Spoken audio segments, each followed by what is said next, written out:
Estimados televidentes, tengan ustedes muy buenas noches y bienvenidos a esta nueva edición del programa televisivo Economía y Sociedad, a cargo del Centro de Estudios Superiores Universitarios, CESU. Esta noche está con nosotros Lorgio Orellana Illón. Él es docente investigador del Instituto de Estudios Sociales y Económicos IESE de nuestra Facultad de Ciencias Económicas de la Universidad Mayor de San Simón. Lorgio, buenas noches y gracias por estar en el programa. Buenas noches, Silvano. Gracias a ti por el espacio y un saludo a toda tu teleaudiencia.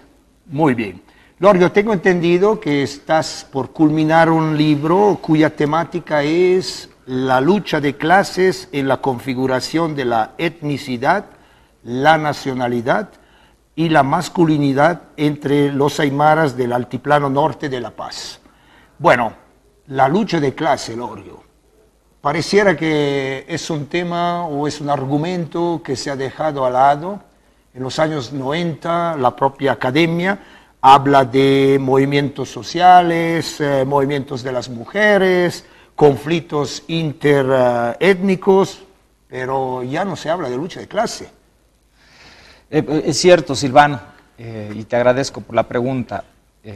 Bueno, en realidad mi motivación principal surgió, yo creo, en torno a un conjunto de eventos que nos impactaron a muchos de los bolivianos, ¿no?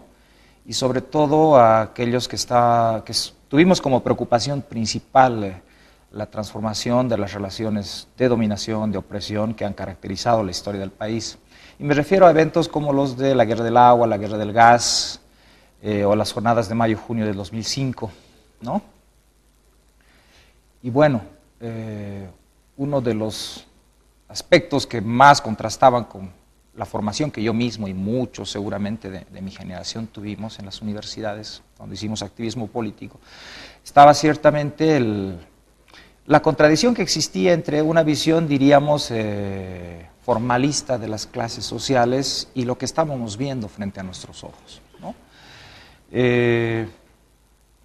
Pero al mismo tiempo el predominio, se podría decir, en el ambiente de un enfoque culturalista que entendía aquellos eventos en claves étnicas. Es ampliamente conocido, ¿no?, que uno de los enfoques dominantes de carácter tureiniano planteó de que con la desindustrialización se había desaparecido el sujeto proletariado, digamos, como actor central en la lucha por la historicidad, y en su lugar habían surgido, como tú bien has dicho, movimientos feministas, movimientos de carácter cultural, étnico-cultural, o de minorías sexuales, que habrían ocupado la centralidad en la lucha por la historicidad. Bueno, de alguna manera los enfoques de orientación indigenista en Bolivia han hecho eco de esto. Recuerdo, por ejemplo, un pasaje de Patsi y Paco, cuando hacía una tentativa de caracterización de los acontecimientos, de los eventos de octubre del 2003, él planteaba de que la lucha de clases parecía que había desaparecido y lo que se veía al frente es que el movimiento indígena fue el único contestatario al neoliberalismo. Bueno, lo que yo observé en realidad y lo que me motivó en aquel momento, o sea, es presenciar ciertamente ciertos hechos que llamaron mucho mi atención. Yo recuerdo, sobre todo en febrero del 2003, el 12 de febrero del 2003 concretamente, un llamado, una convocatoria de la Federación de Juntas Vecinales de una llamada comisión política, un comando político de la Federación de Juntas Vecinales, que llamativamente, o sea, convoca al alzamiento armado, convoca a que los oficiales de la policía se den la vuelta y al mismo tiempo llama a la ocupación de las empresas, ¿no? Esto se daba en un contexto, como ya muchos conocen, donde la policía y el ejército se estaban agarrando a balazos en las calles, ¿no? Al día siguiente, el 13 de febrero, hay una tentativa de ocupación de la empresa de Coca-Cola, ¿no? El antecedente es el llamado de la FEJUVE, o de este comando político de la FEJUVE, hay una tentativa al día siguiente de ocupación de la empresa de Coca-Cola, después se ataca a la Cervecería Boliviana Nacional, y bueno, en el caso de Coca-Cola, Gonzalo Sánchez Lozada va a enviar a la Fuerza Aérea, soldados de la Fuerza Aérea van a metrallar, van a morir 4 personas, van a haber muchos heridos.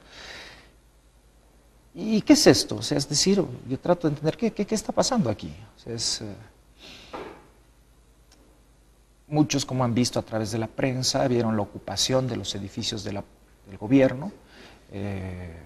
Y otra cosa que me llamó la atención era que los manifestantes, por su vestimenta, gente muy sencilla, humilde, entraba a las oficinas y bueno, había algunos ladronzuelos, ¿no? Y el gobierno decía, son vándalos los que han entrado. Pero lo que me llamaba la atención es que la mayor parte de la gente entraba y solamente quería destrozar lo que había dentro, ¿no? Destrozaban las computadoras, destrozaban las oficinas, destrozaban las cosas que habían dentro y no se las llevaban. Uno percibe, ¿por qué no se las llevan? Podían resolver sus problemas económicos llevando, pero lo querían destrozar. Entonces, a primera vista, lo que se veía ahí es que estaban, a sus ojos, las cosas estas representaban o les indignaban de gran manera. Mi cuestión principal fue, al parecer, o sea, una conjetura inicial, mejor dicho, al parecer ellos estaban destruyendo objetos que a sus ojos representaban poder, riqueza, prestigio. Y bueno, ¿en qué medida un análisis de clase podría dar cuenta de estos hechos? ¿No?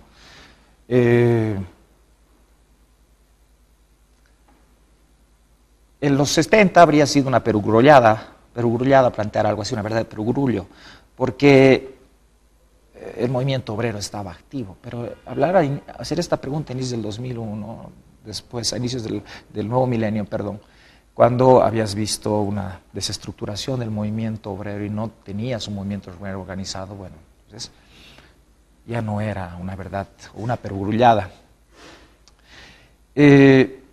Bueno, y las mismas entrevistas me fueron mostrando ciertos aspectos importantes, o sea, a la vez de que sí, ciertamente había un conflicto interétnico y racial, eso era lo que se veía.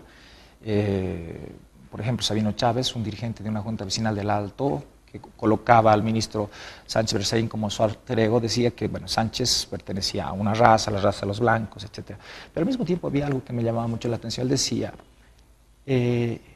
anteponía frente a él su condición de trabajador. Él decía, estos caras no trabajan, ¿no? Él hacía referencia a su condición de albañil, que había sido sastre, que había trabajado muchos años como tejiendo, ¿no? Es decir, hacía referencia a su propio trabajo y a partir de su condición de trabajador lo anteponía a Berzaín como un tipo que no podía trabajar. O sea, hacía referencia, por ejemplo, a sus propios antepasados campesinos que podían trabajar 3 horas seguidas, 3 días seguidos, perdón, sin descansar. Y él decía, yo mismo podría trabajar un día seguido. Pero a ver cuánto tiempo puede aguantar Carlos Sánchez Berzaín. 15 minutos, decía, y se reía.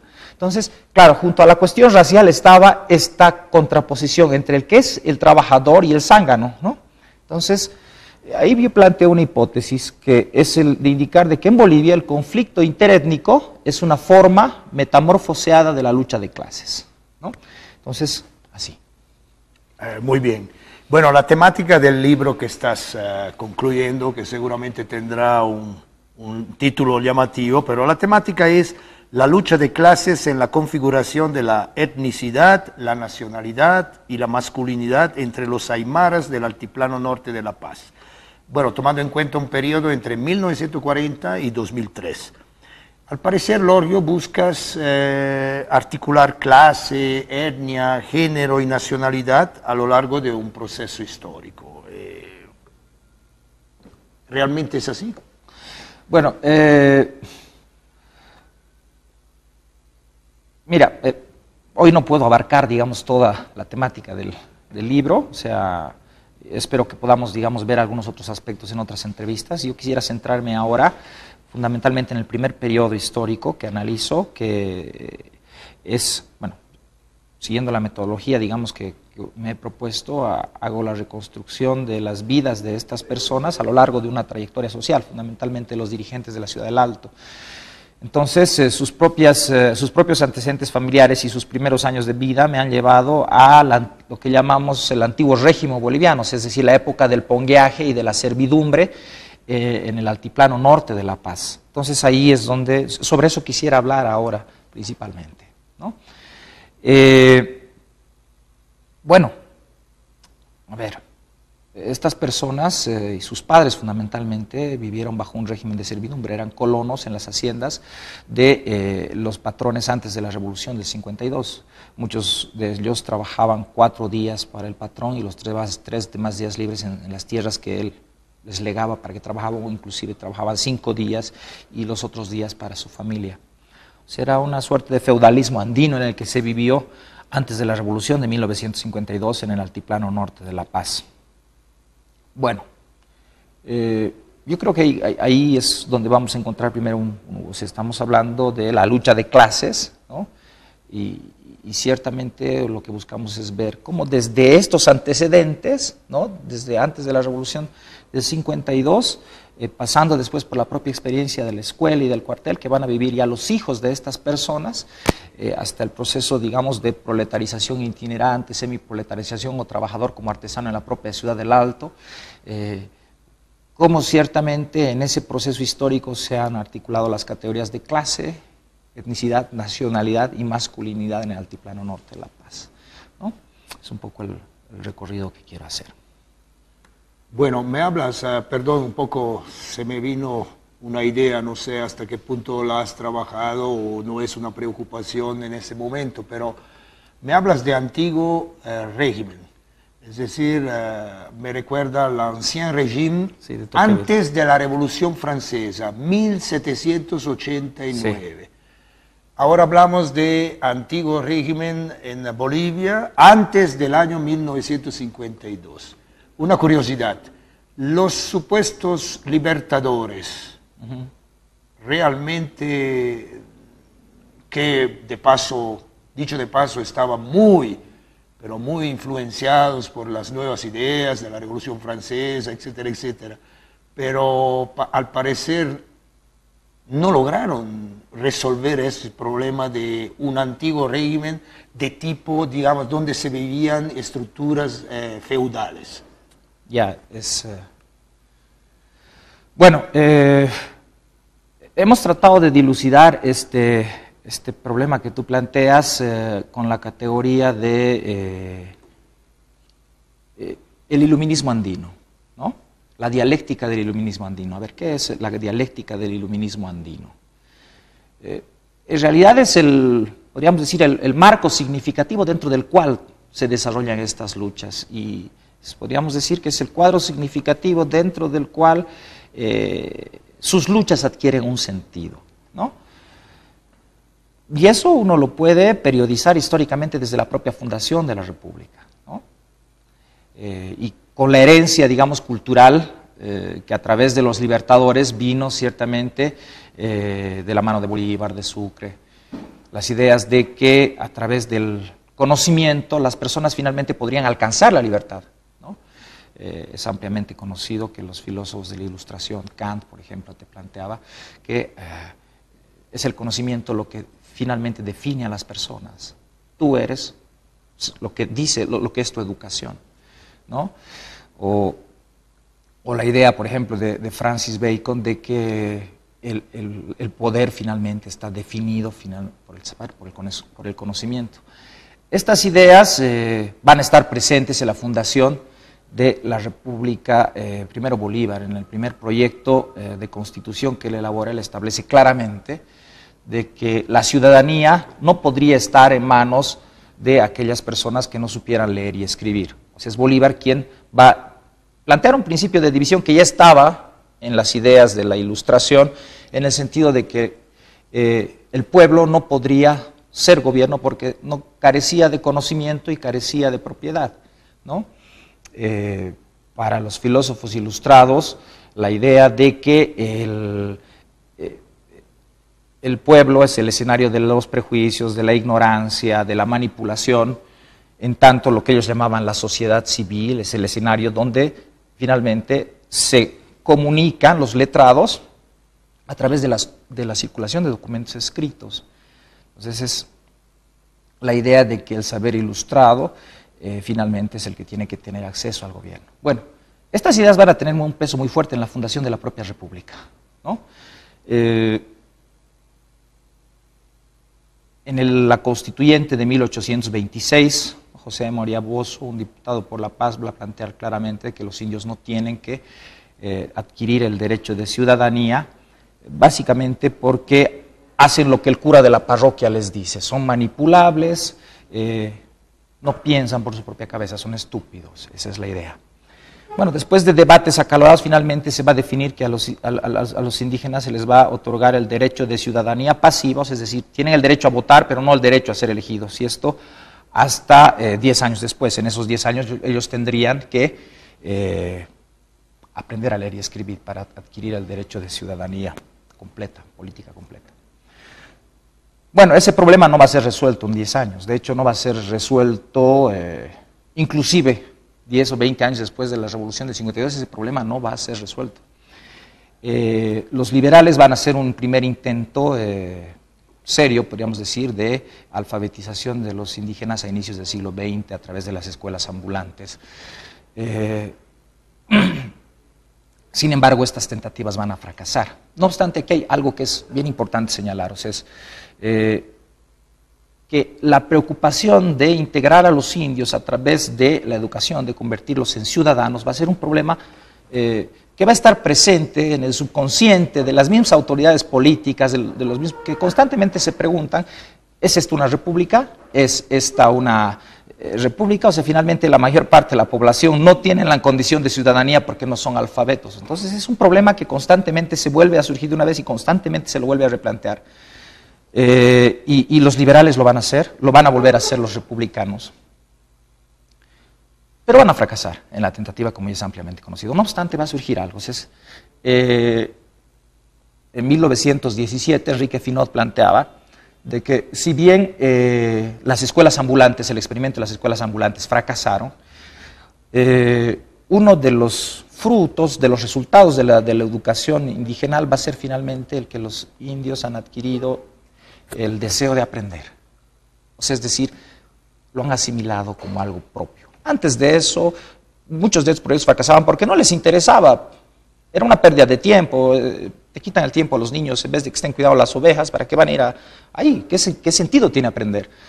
Pero ya en la movilización de Jesús de Machaca, en el año 1926, se ve esto.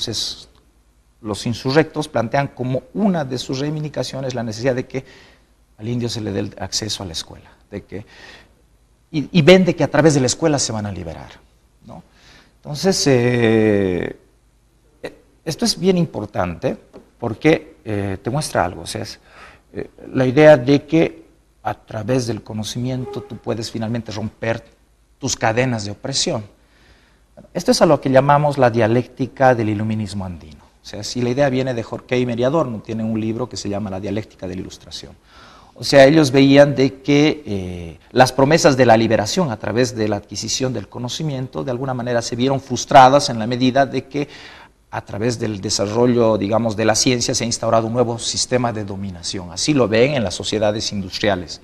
Bueno, eso con sus propias particularidades sucedió aquí. O sea, la idea de que por medio del saber letrado finalmente uno adquiere poder, o sea, como Wolf Gruner en su libro Los parias de la patria te muestra, o sea, la idea de que a través de que el conocimiento es un factor central para gobernar, pero no solamente eso, el conocimiento letrado, precisaré, va a justificar un nuevo sistema de dominación. O sea, los indios no pueden formar parte de la república porque son ignorantes. Pero estas ideas van a ser asimiladas realmente y van a ser fuertemente... se lo van a tomar en serio, y en las entrevistas que hemos hecho nosotros podemos ver algunas, te voy a citar algunas, por ejemplo, a Eugenio Rojas, autoridad actual del MAS, pero es interesante ver, ¿no? Eugenio Rojas, por ejemplo, escribe, él recuerda un poco en los diálogos que tenía con sus padres, decía lo siguiente, porque su papá, dice, no sabía leer ni escribir, su padre fue pongo en una hacienda en Guarizata, dice, porque él no sabía leer ni escribir, se dejaba humillar. Estaba obligado a servir al patrón, estaba obligado a aceptar la situación de humillación, permanecer en la hacienda trabajando como agricultor. No tenía otra esperanza que resignarse en la vida, quedarse en la tierra y en la comunidad. El trabajo como agricultor desde su punto de vista era el más humillante. O sea, es decir, es esta idea de que en la medida que no conoces, entre comillas pongo no conoces porque es un poco la idea hegemónica del conocimiento, el saber, el letrado, ilustrado, entonces se justifica que tú seas pongo, ¿sí? Otra cita de él que dice así: es por eso que nuestros padres nos decían que nosotros no debíamos ser como ellos. Es el mensaje de mi papá, que mi papá me transmitió. Tienes que aprender a leer y escribir. Ellos no sabían leer ni escribir. Para nosotros eso era lo más triste. Ellos no han pasado por la escuela. Nuestros padres, observando la humillación y la explotación, decían que nosotros teníamos que estudiar. Nos han empujado a estudiar a mí y a la mayor parte de mis hermanos. O sea, es esta dialéctica. O sea, es decir, a la vez de que el hecho de que tú no dominas el saber letrado justifica tu condición de colono, de hacienda, de explotado, pero a la vez la adquisición parecería ser como la condición suficiente como para que tú te liberes. Entonces es una suerte de iluminación el hecho de decir, yo sé también leer y escribir, yo puedo leer. Entonces ya en la revolución de 1826, después en el Congreso Indigenal de los 40, durante el gobierno de Villarroel, y después en las movilizaciones del 42, uno ve, o sea, es fuertemente vinculada a la idea de la lucha por la escuela junto a la lucha contra la servidumbre. Los inspira este mismo espíritu idealista de que a través del conocimiento, a través de la ilustración, finalmente tú te vas a liberar. Entonces es esta dialéctica del iluminismo andino, sí, ¿no? Muy interesante, y efectivamente yo leí un artículo que has escrito donde realmente explicas un poco toda esa transición y además otros aspectos, ¿verdad? Y otro concepto que involucra cierta complejidad es el de economía política del cuerpo, es decir, viene de Foucault. Sí, correcto. O sea, bueno, en Vigilar y Castigar, Foucault te plantea que los cuerpos están sometidos a distintas formas de normalización y de disciplinamiento. El cuerpo es la presa del poder sobre el cual se ejerce violencia, pero no solamente eso, normalización, disciplinamiento. Él sitúa esta economía, digamos, hace una genealogía de esta economía política del cuerpo en el sistema punitivo que existió durante el Ancien Régime, justamente, o sea, en las sociedades de antiguo régimen. Y bueno, o sea, en el altiplano norte de La Paz, eso es claramente visible. Los castigos físicos, ¿no?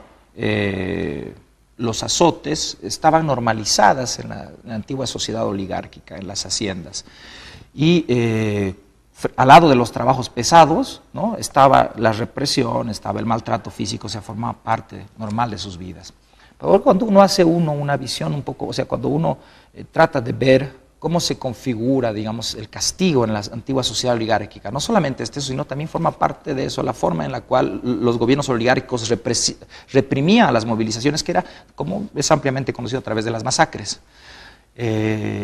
A través de la muerte física de los manifestantes. Eso pasó en Jesús Machaca, pasó en las movilizaciones del 42, pasó también con los mineros.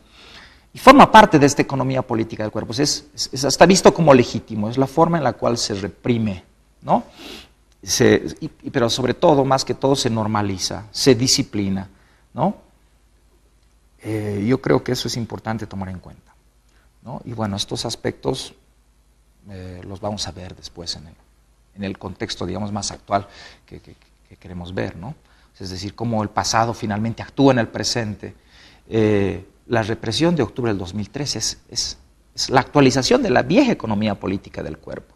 Lo vas a ver no solamente por el lado del ministro Salch Berzaín, que cree que a través de una masacre se puede detenerla, digamos, o por lo menos cambiar la situación política, pero a través de la percepción de ellos mismos. O sea, tal vez en el texto que tú has visto, habrás visto esto de la animalización, nos tratan como animales, ¿no? Eso es lo que veían en el antiguo régimen, a través de los golpes, de los castigos, de las patadas, de los azotes, nos tratan como animales.